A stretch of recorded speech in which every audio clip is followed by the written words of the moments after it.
السلام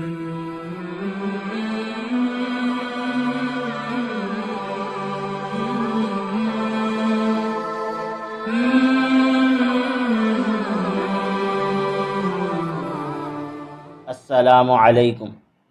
آج کل کے دور میں جتنی دنیا ترقی کرتی جا رہی ہے، جتنا انسان آگے کو جا رہا ہے، اتنا ہی دین سے دور ہو رہا ہے، اسلام کے کلچر سے دور ہو رہا ہے۔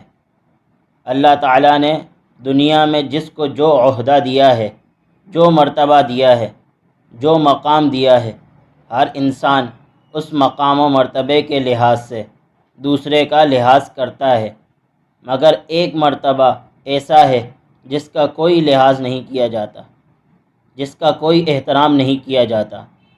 وہ مقام و مرتبہ علماء کا ہے کہ آج علماء کو دنیا دار طبقے سے بھی نیچے پہنچا دیا، ان کی حیثیت کو اتنا گرا دیا کہ جو علماء انبیاء کے وارث ہیں، جو انبیاء کی طرز زندگی کو سمجھائے، جو صحابہ کرام کے طور طریقے کو بتائیں، جو جہنم کی آگ سے بچا کر جنت کے باغوں کی طرف بلائیں، اس کے باوجود پھر بھی لوگ انہی پر طعن و تشنیع کرتے ہیں، ان کو برا بھلا کہیں، انہی کو بات بات پر ٹوکیں، ان کے ساتھ جھگڑیں۔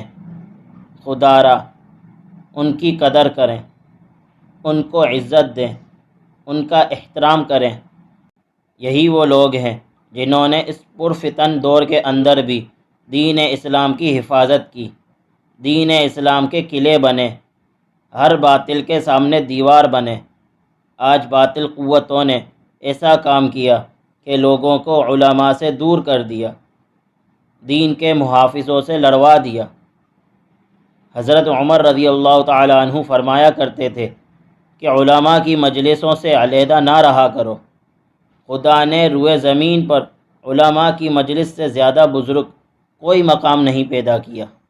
تو ذرا سوچئے، جنہوں نے کان میں اذان دینے سے قبر میں دفنانے تک کے کاموں کو صحیح طور سے ادا کیا ہے، آج انہی لوگوں کو ہم نے طعن و تشنیع کا نشانہ بنا لیا۔ خدا را علماء حق کی قدر کریں، ان کو عزت دیں، ان سے اپنا تعلق جوڑے رکھیں۔ اللہ تعالیٰ سے دعا ہے کہ اللہ تعالیٰ مجھ سمیت سب کو ان باتوں پر عمل کرنے کی توفیق عطا فرمائے۔